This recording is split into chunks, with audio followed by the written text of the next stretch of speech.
Sucesso é uma ciência. Do mesmo modo que você aprende física, que você aprende química, que você aprende biologia, você pode aprender a ser bem-sucedido, que é diferente de ter sucesso. Não é a mesma coisa. Você pode ter um jogador de futebol que tem muito sucesso jogando futebol, mas você vai ver a vida pessoal dele é toda comprometida, toda confusa. Então essa pessoa tem sucesso jogando futebol, mas não é uma pessoa bem-sucedida na vida.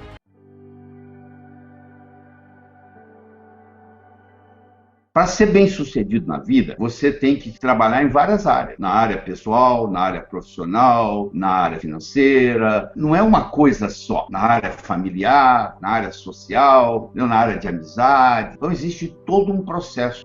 É completo. Essa é a diferença. Ter sucesso é uma coisa específica, mas aí você deve estar pensando, eu tenho que nascer em berço de ouro? Não, pelo contrário. As pessoas bem-sucedidas na vida, em geral, tiveram uma infância difícil. 85% das pessoas que se consideram bem-sucedidas no Brasil vieram de família humilde, ou seja, trabalharam com alguém, foram empregados, passaram por tudo isso. Então, você não está condenado a ser quem sempre foi. O seu passado, ele é conhecido, mas ele é imutável. O que aconteceu, aconteceu. O seu futuro, ele é desconhecido, porém imutável. O seu futuro não está escrito ainda. Você pode estar começando a escrevê-lo hoje. Então, isso faz uma diferença muito grande. Você entender essa perspectiva do amanhã. Nós somos os únicos animais no planeta Terra que temos a habilidade de transcender. Isso significa começar de novo. Não interessa onde você nasceu, não interessa a criação que você teve na infância, não interessa o que você fez ou deixou de fazer até o dia de hoje. Você pode amanhã abrir um livro novo, começar a primeira página. Isso chama transcender. Mas para fazer isso, nós temos que ter algumas modificações, que nós carregamos, você, eu, todo mundo, uma série de crenças. E o nosso modus operandi, o nosso operacional, é baseado nas nossas crenças. E essas crenças, muitas vezes, são desfavoráveis. Elas não estão nos trazendo os resultados desejáveis. Uma crença torna-se obsoleta quando ela não está nos proporcionando aquilo que nós queremos. O que é evoluir? Eu ir eliminando as crenças obsoletas que não estão me trazendo mais os resultados desejáveis. Nós não precisamos reinventar a roda. O segredo aqui é fazê-la girar mais depressa. E alguém já veio antes, estudou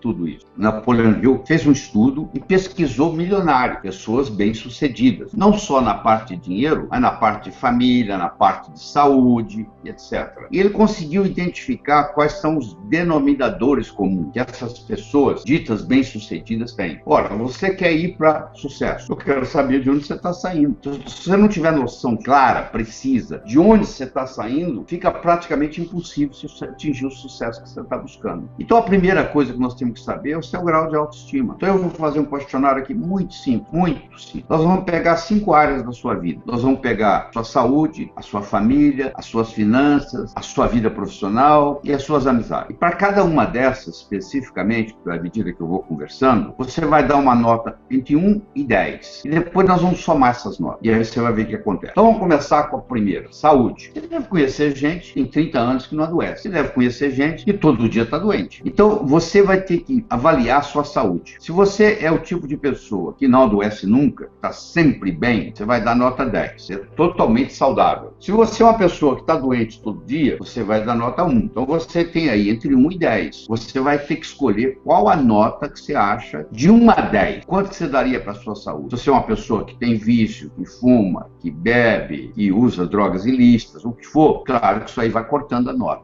Você tem que perguntar ao seu inconsciente aí e determinar qual a nota que você tem para a sua saúde. Vamos para a sua família. Quando eu digo família, é o núcleo familiar. Os pais, os filhos, os irmãos, os cunhados. A sua família como núcleo, de 1 a 10. Que nota que você daria? Se é uma família ideal, perfeita, não tem nada para mudar, é 10. Então você primeiro deu a nota para a sua saúde. Você agora está dando a nota para a sua família. Agora vamos para as suas finanças. Como é que é a sua vida financeira? Como é que é a sua conta bancária? Você perdeu o emprego hoje. Se você parar de trabalhar hoje, você teve um acidente, você ficou doente. Quanto tempo vai durar o dinheiro? E você mantendo o mesmo estilo de vida. Isso tem um nome, isso é chamado abastança. Abastança é o número de dias que você vai poder manter o seu padrão de vida se você interromper seus rendimentos. Você parar de ganhar dinheiro. Você já ganhou o suficiente para o dinheiro trabalhar para você. Porque o dinheiro é um excelente empregado, um péssimo patrão. Se você trabalha para o dinheiro, meus pêsames. Se você coloca o dinheiro para trabalhar para você, tudo certo. Que é isso que o dinheiro sabe fazer bem, trabalhar para você. Então, qual é a sua vida financeira? Você é o tipo de pessoa que pode ficar, não interessa o quanto que você viva, da agora para frente, você vai ficar sem trabalhar e o que você tem ou se acumulou vai render o suficiente para manter o seu padrão de vida, nota 10. Se você está devendo, está gastando mais do que você está ganhando, ou até ganhando igual, você está pedalando igual a bicicleta que está pedalando, igual que você parar de pedalar, você cai, está ganhando e gastando, e não existe abastança, você vai dar uma nota perto de 1. Não sou eu que vou escolher essa nota, é você. Do mesmo jeito que escolheu uma para a saúde, escolheu uma para a família, agora você está escolhendo uma para a finança. Mas agora vamos para o seu trabalho, a sua vida profissional. Deixa eu fazer uma pergunta muito simples para você. Se você ganhasse amanhã $1 milhão na loteria, depois de amanhã, você ia continuar fazendo a mesma coisa profissionalmente que você faz ou você ia mudar? Se você ganhando $1 milhão amanhã, depois de amanhã você estaria fazendo exatamente o mesmo, significa que você está em total congruência com a sua atividade profissional. Então aí você merece um 10. Tá? Agora, se você está contando os dias para a aposentadoria, isso significa que você não está satisfeito com o que você está fazendo. Aí você merece dar para sua nota 1 ou 2. Então, nós demos a nota para saúde, demos a nota para família, demos a nota para finança, demos a nota para trabalho. Eu tenho mais uma nota, que é amizades. Eu não estou falando de conhecido. Estou falando de amigo, com quem você pode contar, quem você sabe que vai te ajudar. Se você morresse hoje, quem é que viria no seu enterro amanhã? Uma boa pergunta para ver quem está perto de você, quem está cuidando. Então, na amizade você tem duas coisas. Primeiro é a quantidade de amigos e segundo é a qualidade, a profundidade. Tá? Às vezes é muito mais importante você ter menos amigos e de qualidade melhor, mais profunda amizade. Então agora você tem uma nota para você, para sua saúde, para sua família, para suas finanças, para sua vida profissional e para sua amizade. Soma essas 5 notas, por favor. Só vou usar um exemplo aqui para lhe ajudar. Vamos supor que eu dei 7, somei 7 5 vezes, dá 35. Eu pego esse número e multiplico por 2, dá 70. Significa que eu estou operando o potencial da minha autoestima em 70%. Faz aí, vamos ver o que acontece. Soma essas 5 notas, faz o somatório, divide, ele multiplica por 2. Agora você sabe de onde você está saindo. Então vamos supor, se eu estou saindo de 70%, significa que eu estou usando 70% da minha autoestima. 70% do potencial da minha autoestima. Se agora eu pego esse potencial e aumento para 72, 73, vai fazer uma diferença absurda no resultado. Uma pequena diferença no desempenho traz uma tremenda diferença no resultado. Um cavalo que chega em primeiro lugar comparado com um cavalo que chega em segundo, a diferença é de nariz. Mas o primeiro vai ser lembrado para sempre e vai ganhar muito mais porque ganhou o prêmio. E o segundo, que é uma diferença de nariz, ninguém vai lembrar quem chegou em segundo. O sucesso é medido em milímetros e em frações de segundo. Uma pequena diferença em desempenho traz uma tremenda diferença em resultado. Se você comparar um indivíduo pobre, fracassado, um indivíduo milionário, bem-sucedido, eles levantam mais ou menos na mesma hora, eles vão dormir mais ou menos na mesma hora. Então você vê que não tem muita diferença entre um e o outro, mas o que o outro está fazendo, pequenos detalhes feitos constantemente em pontos estratégicos, faz todo o diferencial. Aí você descobriu que você está, sei lá, operando 60% da sua autoestima. Aí você pergunta para mim assim, como é que eu faço para melhorar? Aí vem um ponto crucial. Eu vou te mostrar 3 coisas que você tem que fazer. A primeira coisa é você desenvolver uma capacidade de visualização. Não daquilo que você não quer, mas daquilo que você quer. Se você se concentra naquilo que você não quer, em vez de concentrar naquilo que você quer, é como se você estivesse dirigindo um carro olhando pelo retrovisor. Você sabe de onde você está vindo, mas você não sabe para onde você está indo. Então, o Einstein dizia que a imaginação é mais importante do que o conhecimento. Todas as vezes que houver uma disputa entre conhecimento e imaginação ganha. Então você tem que aprender a imaginar a situação que você quer. Ela tem que existir primeiro no seu cérebro. Vou dar um exemplo. Você sonha em adquirir uma casa nova. Você tem que ver quantos cômodos ela vai ter, onde ela vai ser construída, que cor que vai ser a parede de fora, que cor que vai ser a parede de dentro, quantos quartos, quantos banheiros, que mobília que você vai colocar, que tapete. Você vai criando na sua mente essa casa nova. Quanto mais especificidade, mais característica, mais detalhe você colocar, mais fácil vai ficar criar. Porque tudo que existe no universo físico foi criado 2 vezes. Você quer ver? Vou pegar essa caneta aqui, ó. Isso passou pela mente de alguém. Olha aí ao seu redor. Escolha qualquer objeto que você viu aí. Qualquer um, faz diferença. Isso aí passou pela mente de alguém. Então tudo que existe no universo físico, primeiro existiu na mente de alguém, para depois se manifestar no universo físico. Então você tem que aprender o processo da visualização. E é muito simples. É você fechar os olhos e concentrar concentrar naquilo que você quer, na sua área de saúde, na sua área de família, na sua área profissional, assim por diante, nas áreas mais importantes da sua vida. Você tem que aprender a visualizar. Isso é a primeira coisa. Mas não para aí. Você já percebeu que desde que eu comecei a falar para você, conversar com você, e dentro da sua cabeça aí tem um diálogo interno aí que está conversando com você o tempo todo? Muitas vezes coisas você concorda, muitas coisas, tem algumas coisas que você discorda. Existe uma conversa aí dentro da sua cabeça. Tem uma voz aí dentro da sua cabeça. Essa voz, você está perguntando que voz é essa aí. Então para escutá-la. Ela é uma voz amigável ou não? Você tem ela como amigo ou é uma pessoa que está te criticando? Pode ser a voz sua mesmo, pode ser a voz do seu pai, pode ser a voz da sua mãe, mas existe aí dentro um diálogo interno que faz uma diferença enorme na sua vida. Você nunca deixou de fazer nada porque o seu braço doeu, porque a sua cabeça doeu. Você deixou de fazer alguma coisa porque entre o seu ouvido direito e o seu ouvido esquerdo surgiu uma voz que parou. Então o diálogo interno, que diálogo você tem? Então quando aparece um diálogo negativo, você tem que falar cancela, cancela, cancela. Deixa eu te falar mais uma coisa. O modo como você carrega o seu corpo. Qual é a sua postura? Vai para um shopping aí na sua cidade e fica observando as pessoas passarem. Vai ter gente que vai passar com o pescoço ereto, olhando para o horizonte, né?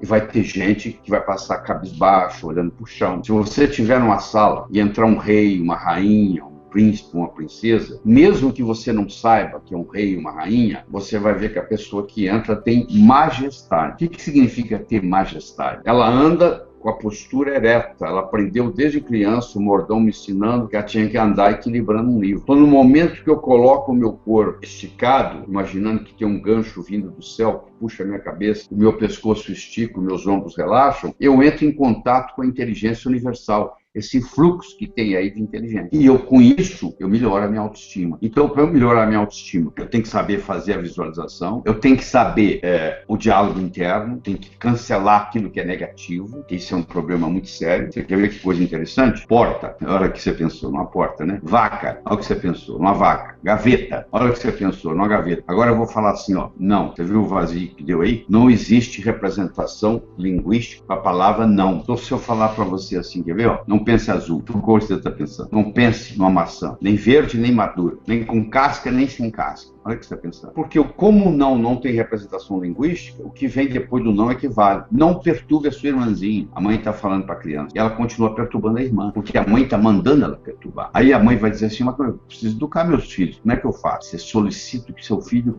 o que você quer dele, e não o que você não quer. O que você quer que a criança faça com a outra? Que trate ela bem. Então você fala assim, trate bem a sua irmãzinha. Você tem que expressar o que você quer e não o que você não quer. E isso funciona também o diálogo interno. Nós somos julgados na vida por 4 coisas. O que você faz, sua aparência, o que você diz, como você diz o que você diz. Você pode ir numa festa, você começa a conversar com alguém, você pode marcar no relógio, menos de 5, 10 minutos, um pergunta para o outro assim, o que você faz na vida? O modo como você responde faz toda a diferença. Eu posso ter 2 pedreiros colocando tijolo. Eu chego para o primeiro pedreiro e pergunto, o que você faz na vida? Ele diz, eu sou pedreiro. Eu coloco um tijolo em cima do outro. E você? Eu também sou pedreiro. Estou construindo o Maracanã, que é o maior estádio de futebol do mundo, e vai ficar aqui para a posteridade. Olha que interessante. Os 2, fisicamente, fazem a mesma coisa. Colocam um tijolo em cima do outro. Só que um só vê aquilo como trabalho e o outro tem uma perspectiva maior. Então, esse outro não vai ser pedreiro muito tempo. Logo, logo, ele vai ser um construtor. Segundo, você é julgado pelo que você diz. Você é julgado pela sua aparência. Você quer jogar no Flamengo? Não apareça lá com o uniforme do Fluminense. Você quer servir exército? Não apareça lá com o uniforme da Marinha. Então, você tem que estar adequadamente vestido para a ocasião. Se eu vou dar aula de sucesso, você tem que estar vestido para o sucesso. Entendeu? Então, você pode estar assistindo aí de jeans, do jeito que você quiser. De bermuda. Eu não. Eu estou aqui dando aula sobre sucesso. Então, eu estou com o uniforme do sucesso aqui para você. Então, a aparência é muito importante. Você é julgado pela sua aparência. Você é julgado pelo que você diz. Enquanto você não disse nada, ninguém sabe se você é inteligente ou deixa de ser. No momento que você falou e falou besteira, não tem jeito de voltar atrás. Uma flecha lançada, ela não retorna mais. Foi lançada. Uma palavra falada, ela não pertence mais a você. Ela foi lançada para o mundo. Então, se você não está certo do que você vai falar, morda a língua. Cuidado como você fala. E não é só o que você diz, é como você diz o que você diz. 2 indivíduos podem falar a mesma coisa e a repercussão ser totalmente diferente.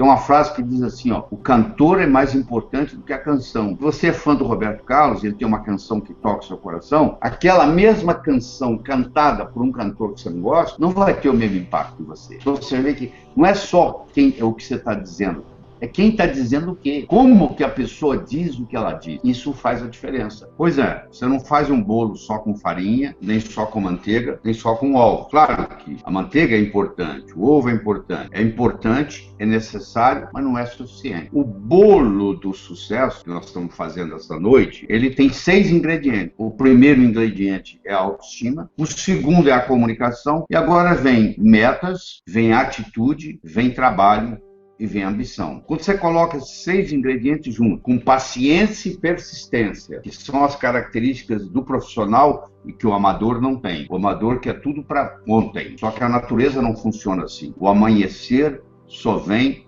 depois da noite toda ter passado. Você planta uma semente, no dia seguinte ela não é uma planta. Ela continua sendo uma semente, começando o seu processo de germinação, mas continua sendo uma semente. Então eu tenho que entender ir no caminho certo e tem que dar tempo para que isso ocorra. Porque muitas vezes a pessoa desiste antes da coisa acontecer.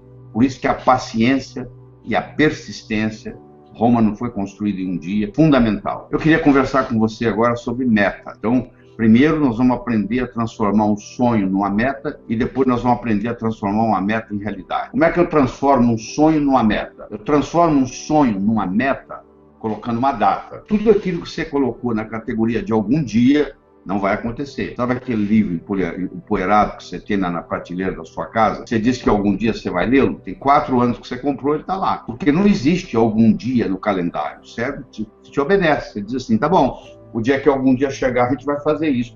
Mas não tem algum dia no calendário, nunca vai acontecer. Então, no momento que eu coloco uma data, faz toda a diferença. Então, você tem que aprender a pôr data nos seus sonhos. No momento que você coloca a data no sonho, ele deixa de ser sonho e passa a ser meta.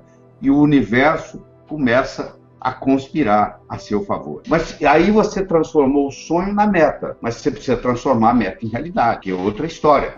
Você não pode parar só na meta. Primeiro eu quero dizer para você que a importância da meta não é necessariamente atingi-la, mas colocar você em movimento. Porque, quem sabe, alguma coisa mais importante vai ocorrer nesse caminho. Você quer ver? Vou te provar.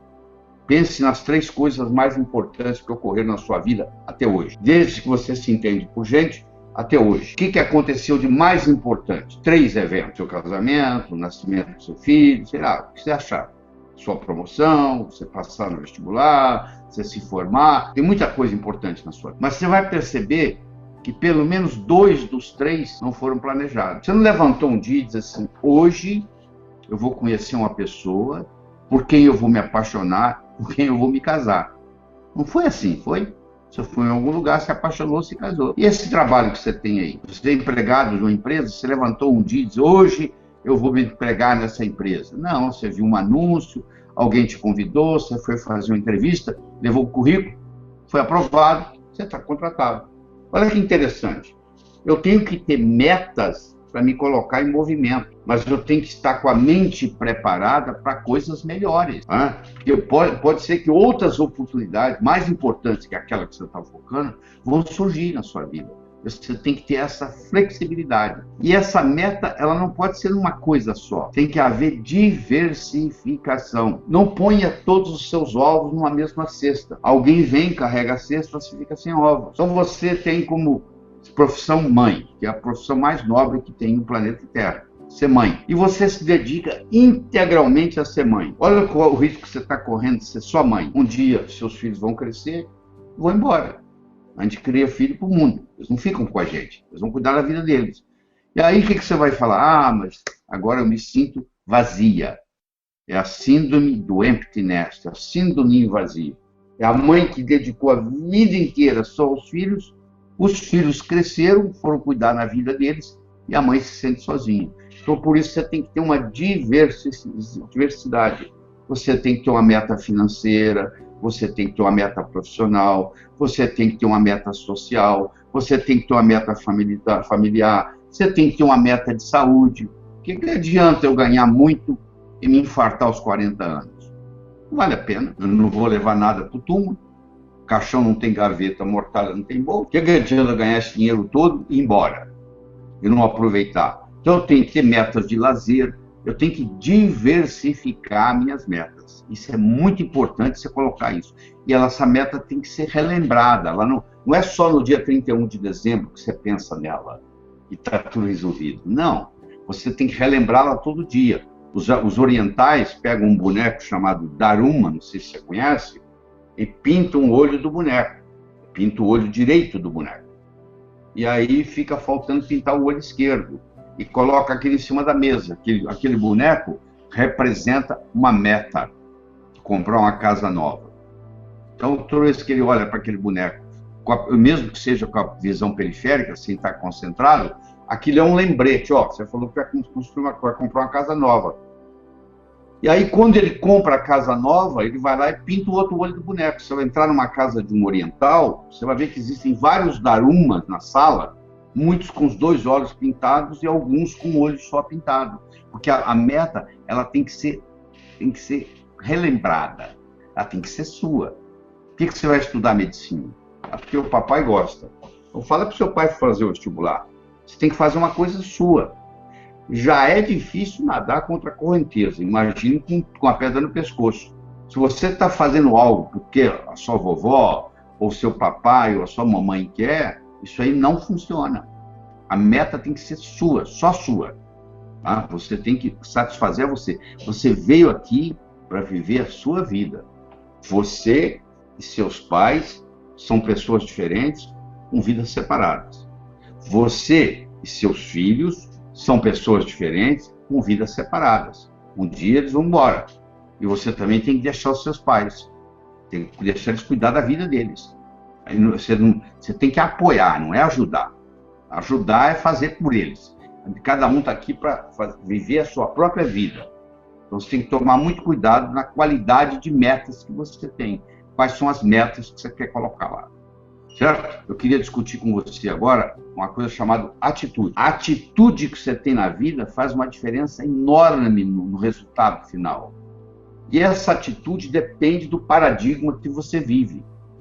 Você imagina um peixe que nunca saiu da água. Ele não sabe que ele vive na água. Porque para ele saber que ele vive na água, ele tem que experimentar o que não é água, para saber que ele vive na água. Então, se você vive num paradigma e você nunca saiu dele, você não sabe que você vive num paradigma. Você pode estar limitado. Quando o paradigma era que a Terra era plana, era impossível você fazer uma viagem de volta ao mundo numa Terra plana. Quando o conceito mudou da Terra ser plana para a Terra ser redonda, agora você é capaz de fazer uma viagem de volta ao mundo numa Terra redonda.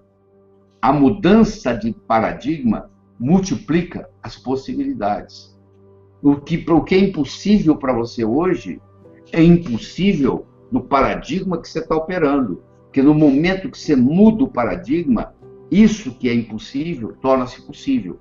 Fazer uma viagem de volta ao mundo na Terra plana era impossível. No momento que a Terra ficou redonda, tornou-se possível. Olha que interessante. O que é impossível hoje na sua vida é impossível baseando-se no paradigma que você vive. E você tem que parar de se preocupar com o que o outro pensa a seu respeito. O que o outro pensa a seu respeito não é seu problema. É problema do outro. Pode pensar o que quiser. Como você também pode pensar o que quiser. Se você tem que dar satisfação para todo mundo daquilo que você está fazendo, você não está vivendo a sua vida. Você está vivendo a vida dos outros. Então você tem uma atitude positiva, você tem uma atitude otimista, faz toda a diferença. Otimismo sozinho não resolve. Pessimismo atrapalha. Então, eu não estou dizendo que só ser otimista resolve. Você pode, inclusive, ser otimista demais. Eu estou falando quando você entra numa coisa para fazer, para você o pensamento seguinte, que vai dar certo. Porque se você entrar em campo já pensando que você vai perder, você não vai ganhar jogo nenhum. O time que entra em campo achando que vai perder não devia nem jogar, não devia nem entrar em campo. Então, quando você começa um projeto, você tem que colocar toda a energia nesse projeto como se fosse dar certo. Que aí a chance de dar certo é muito grande. E eu quero passar para você com uma mensagem que os nossos problemas são os nossos melhores amigos. Você não sabe o que é. Um problema pode revolucionar a sua vida. Você perdeu o seu emprego, pode fazer você virar empresário, sabia? O próximo é o trabalho, a dedicação ao trabalho. Então eu tenho a autoestima, eu tenho a comunicação, eu tenho a atitude, eu tenho a ambição, eu tenho as metas, eu tenho ao trabalho e eu tenho a ambição. Então o trabalho é o seguinte, o trabalho, você passa 50% da sua vida acordado trabalhando. Se o dia tem 24 horas, você passa 8 horas dormindo, você passa 8 horas trabalhando, então o dia tem 24, se dormiu 8, sobraram 16. Você tem 16 horas para viver. 8 horas você passa trabalhando, você passa a metade da sua vida acordado trabalhando. Se você não se autorrealiza no seu trabalho, você está jogando fora a sua vida. Pelo menos 50% da vida, porque os que o tempo está dormindo não conta. Então você tem que fazer algo que lhe traga autorrealização.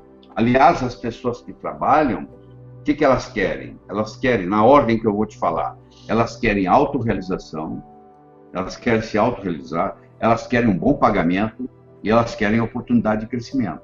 Você pode ver que se você for numa empresa que te paga mal, você também não vai ficar lá. Mas que paga bem, mas você não te deixa você se autorrealizar, você se cansa.